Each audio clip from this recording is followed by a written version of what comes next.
सुप्रभात बच्चों। आज हम कक्षा 8 के इतिहास विषय का पाठ 7 देसी जनता को सभ्य बनाना और राष्ट्र को शिक्षित करना का आगे का प्रकरण विलियम एडम की रिपोर्ट के बारे में पढ़ेंगे कि विलियम एडम ने भारतीय स्कूलों में शिक्षा की प्रगति पर एक रिपोर्ट तैयार की थी कि स्कूली शिक्षा की क्या प्रगति थी। लेकिन इससे पहले हम ये पढ़ रहे थे कि अंग्रेज है वो शिक्षा को किस तरह से देखते थे। तो शिक्षा को लेकर अंग्रेज़ों में भी मतभेद था। तो कुछ प्राच्यवाद के समर्थक थे जिनमें से विलियम जोन्स और थॉमस कोल ब्रुक थे।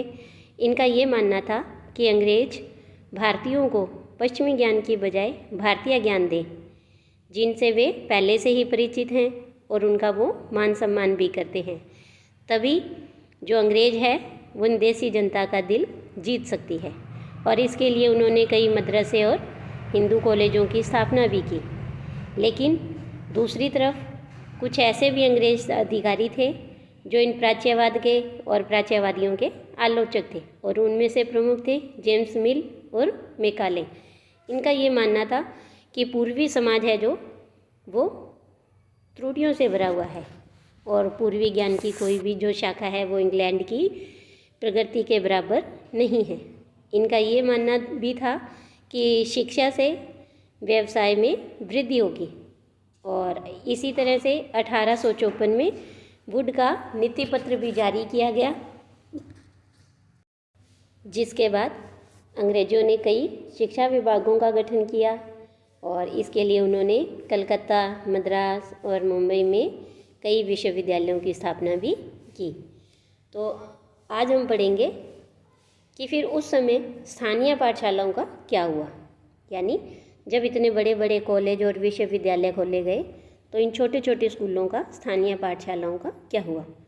तो देखो, क्या आपको अंदाज़ा है कि अंग्रेज़ों से पहले यहाँ बच्चों को किस तरह पढ़ाया जाता था? क्या आपने कभी सोचा है कि उस समय बच्चे स्कूल जाते भी थे या नहीं, और अगर स्कूल थे तो ब्रिटिश शासन के तहत उनका क्या हुआ? तो विलियम एडम की रिपोर्ट है एक कि 1830 के दशक में स्कॉटलैंड से आए ईसाई प्रचारक विलियम एडम ने बंगाल और बिहार के जिलों का दौरा किया। कंपनी ने उन्हें देसी स्कूलों में शिक्षा की प्रगति पर रिपोर्ट तैयार करने का जिम्मा सौंपा और एडम ने जो रिपोर्ट तैयार की वह दिलचस्प थी। एडम ने पाया कि बंगाल और बिहार में 1 लाख से भी ज़्यादा पाठशालाएं हैं। तो देखो कितनी पाठशालाएं थी, 1 लाख से भी ज़्यादा, और ये बहुत ही छोटे छोटे केंद्र थे जिनमें आमतौर पर 20 से ज़्यादा विद्यार्थी नहीं होते थे, यानी एक पाठशाला में 20 से अधिक विद्यार्थी नहीं होते थे। फिर भी इन पाठशालाओं में पढ़ने वाले बच्चों की कुल संख्या काफ़ी बड़ी थी। कितनी? 20 लाख से भी ज़्यादा थी। और ये पाठशालाएं संपन्न लोगों या स्थानीय समुदायों द्वारा चलाई जा रही थी और कई पाठशालाएं स्वयं गुरु द्वारा ही प्रारंभ की गई थी, यानी किसी समुदाय या संस्था के द्वारा ना चला करके स्वयं गुरुजी भी ऐसी विद्यालय, ऐसी पाठशालाएं चला रहे थे। तो देखो ऊपर एक आपको चित्र दिखाई दे रहा है और ये चित्र किसका है? एक ऐसी ही ग्रामीण पाठशाला का चित्र है जिसमें देखिए कि यह फ्रांसवा सालिन नामक डच पेंटर द्वारा बनाया गया चित्र है। कौन सा पेंटर है? फ्रांसवा सोल्विन। फ्रांसवा 18वीं सदी के आखिर में भारत आए थे और अपने चित्रों में उन्होंने लोगों के दैनिक जीवन को दर्शाने का प्रयास किया गया है कि देखो कैसी पाठशाला है कि एक विद्यालय, गुरुजी खड़े हैं और बच्चे हैं वो नीचे ज़मीन पर ही बैठे हैं। कोई ऐसे कक्षा नहीं है, कोई बेंच नहीं है, ब्लैक बोर्ड नहीं है, आपके विद्यालय जैसा विद्यालय नहीं है, है ना। तो पहले ऐसे ही विद्यालय होते थे, ऐसी ही पाठशालाएं चलती थी। इसके बाद देखो शिक्षा का तरीका काफ़ी लचीला था। आप जिन चीज़ों की स्कूलों से उम्मीद करते हैं उनमें से कुछ चीज़ें उस समय की पाठशालाओं में भी मौजूद थी। बच्चों की फीस निश्चित नहीं थी, छपी हुई किताबें नहीं होती थी, पाठशालाओं की इमारत अलग से नहीं बनाई जाती थी, बेंच और कुर्सियाँ नहीं होती थी, ब्लैक बोर्ड नहीं होते थे, अलग से कक्षाएं लेने, बच्चों की हाजिरी लेने का कोई इंतज़ाम नहीं होता था। सालाना इम्तिहान और नियमित समय सारणी जैसी कोई व्यवस्था नहीं थी। कुछ पाठशालाएं बरगद की छाँव में ही चलती थी, तो कई गांव की किसी दुकान या मंदिर के कोने में या फिर गुरु के घर पर ही बच्चों को पढ़ाया जाता था। बच्चों की फ़ीस उनकी माँ बाप की आमदनी से ही तय होती थी। अमीरों को ज़्यादा और गरीबों को कम फीस देनी पड़ती थी। शिक्षा मौखिक होती थी और क्या पढ़ाना है यह बात विद्यार्थियों की ज़रूरतों को देखते हुए गुरु ही तय करते थे। विद्यार्थियों को अलग कक्षाओं में नहीं बिठाया जाता था, सभी एक जगह एक साथ ही बैठते थे। अलग अलग स्तर के विद्यार्थियों के साथ गुरु अलग से बात कर लेते थे। एडम ने पाया कि यह लचीली प्रणाली स्थानीय आवश्यकताओं के लिए काफ़ी अनुकूल है। उदाहरण के लिए फसलों की कटाई के समय कक्षाएं बंद हो जाती थी, क्योंकि उस समय गांव के बच्चे प्रायः खेतों में काम करने चले जाते थे। कटाई और अनाज निकल जाने के बाद पाठशाला दोबारा शुरू हो जाती थी और इसका परिणाम यह था कि साधारण काश्तकारों के बच्चे भी पढ़ाई कर सकते थे। तो देखो, अगर आज की तरह नियमित कक्षाएं होती, नियमित विद्यालय लगता, तो इससे क्या है कि वो बच्चे जो काश्तकारों के बच्चे हैं वो पढ़ाई नहीं कर सकते थे, क्योंकि उन्हें खेतों में जाना होता था काम करने के लिए, है ना। क्योंकि अनाज निकालने, कटाई करने के लिए उस समय जो छोटे बच्चे हैं वो चले जाते थे खेतों में काम करने के लिए। तो इसीलिए उस समय क्या था कि विद्यालय बंद कर दिए जाते थे, कक्षाएं हैं वो नहीं लगाई जाती थी, ताकि बच्चे हैं वो खेतों में भी काम कर सके और उसके बाद वो अपनी पढ़ाई है वो जारी रख सके। तो इस तरह से ये भारत की जो व्यवस्थाएं थी, भारत की जो भौगोलिक परिस्थितियां थी, उनके अनुसार ये जो प्रणाली थी, शिक्षा प्रणाली, भारतीय शिक्षा प्रणाली, वो अनुकूल थी। इसके बाद देखिए आगे कि नई दिनचर्या और नए नियम। 19वीं सदी के मध्य तक कंपनी का ध्यान कहाँ था? मुख्य रूप से उच्च शिक्षा पर था।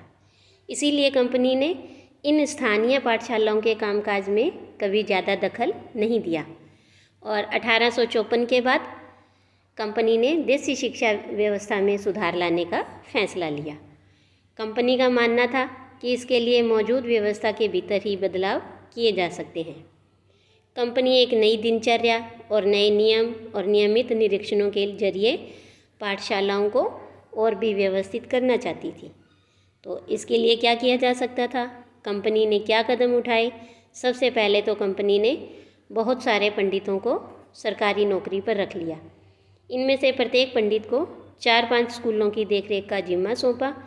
पंडितों का काम पाठशालाओं का दौरा करना और वहां अध्यापन की स्थितियों में सुधार लाना था। प्रत्येक गुरु को निर्देश दिया गया कि वे समय समय पर अपने स्कूल के बारे में रिपोर्ट भेजें और कक्षाओं को नियमित समय सारणी के अनुसार पढ़ाएं। अब अध्यापन पाठ्य पुस्तकों पर आधारित होगा, यानी अब उन्हें किताबों के अनुसार पढ़ाई करनी होगी और विद्यार्थियों की प्रगति को मापने के लिए वार्षिक परीक्षाओं की रूपरेखा तैयार की जाने लगी और विद्यार्थियों से कहा गया कि वे नियमित रूप से शुल्क दें, नियमित रूप से कक्षा में आएं और तय सीटों पर बैठें और अनुशासन के नियमों का पालन करें।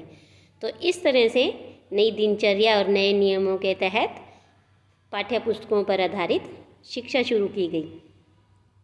नए नियमों पर चलने वाली पाठशालाओं को सरकारी अनुदान मिलने लगे। जो पाठशालाएं नई व्यवस्था के भीतर काम करने को तैयार नहीं थी, उन्हें कोई सरकारी सहायता नहीं दी जाती थी। जिन गुरुओं ने सरकारी निर्देशों का पालन करने की बजाय अपनी स्वतंत्रता बनाए रखी, वे सरकारी सहायता प्राप्त और नए नियमों से चलने वाली पाठशालाओं के सामने अब कमज़ोर पड़ने लगे थे। इन नए नियमों और दिनचर्याओं का एक और भी नतीजा हुआ कि पहले वाली व्यवस्था में गरीब किसानों के बच्चे भी पाठशालाओं में जा सकते थे, क्योंकि जो शालाओं की समय सारणी है वो काफ़ी लचीली होती थी, यानी फसल कटाई के समय इन पाठशालाओं की कक्षाएं बंद कर दी जाती थी, है ना, क्योंकि गरीब किसानों के बच्चे खेतों में चले जाते थे।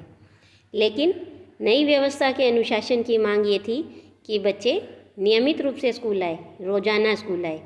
अब कटाई के मौसम में भी बच्चों को स्कूल में आना ज़रूरी था, जबकि उस समय गरीब घरों के बच्चे खेतों में काम करने जाया करते थे। अगर कोई बच्चा स्कूल नहीं आ पाता था तो इसे अनुशासनहीनता माना जाता था, यानी बच्चा पढ़ना लिखना ही नहीं चाहता है। तो इस तरह से देखो कि जब ये नई व्यवस्था आई तो इससे गरीब बच्चों की पढ़ाई है वो बाधित होने लगी। इसके बाद आगे देखिए कि ये हैं अरविंदो घोष। अरविंदो घोष ने 15 जनवरी 1908 को बॉम्बे में अपने एक संभाषण में राष्ट्रीय शिक्षा पर बोलते हुए कहा कि इसका लक्ष्य छात्रों में राष्ट्रीयता का भाव जागृत करना है। यानी हमारे देश की शिक्षा कैसी होनी चाहिए कि देश के छात्रों में राष्ट्रीयता का भाव हो, और इसके लिए अपने पूर्वजों के साहसिक कार्यों पर गहराई से चिंतन करना भी आवश्यक होगा। शिक्षा को मातृभाषा में होना चाहिए ताकि ये अधिक से अधिक लोगों तक पहुंच सके।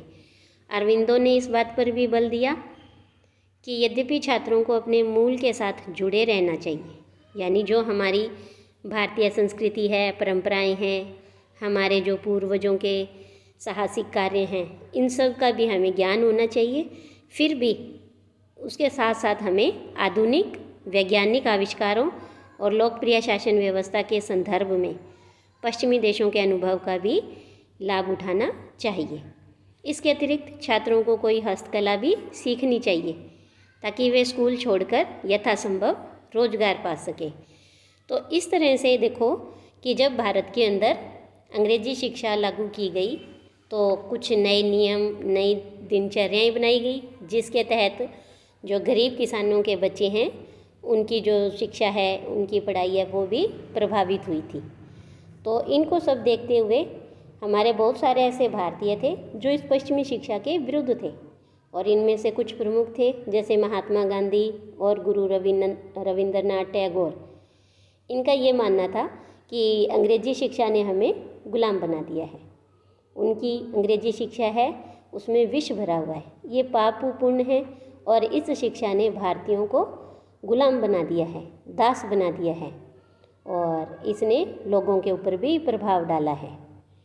तो इस तरह से महात्मा गांधी ये कहते थे, उनका ये मानना था कि पश्चिमी शिक्षा है वो मौखिक ज्ञान की बजाय केवल पढ़ने, लिखने और रटने पर ही आधारित है।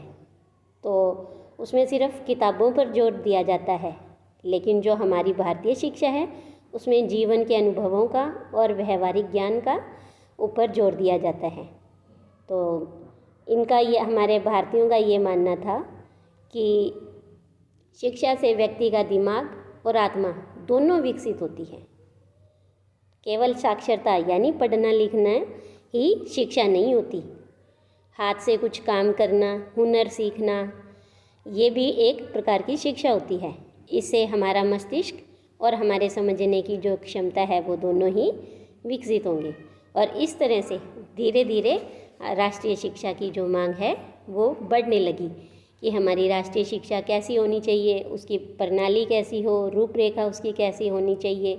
क्योंकि कुछ लोग हैं वो अंग्रेजों द्वारा स्थापित की गई इस शिक्षा प्रणाली में परिवर्तन चाहते थे, है ना। तो इसीलिए हमारी जो राष्ट्रीय संस्कृति है, हमारी जो राष्ट्रीय शिक्षा है, वो लोगों को सच्चे अर्थों में समझ आ सके।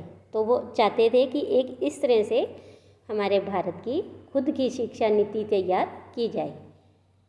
आज के लिए इतना ही, धन्यवाद।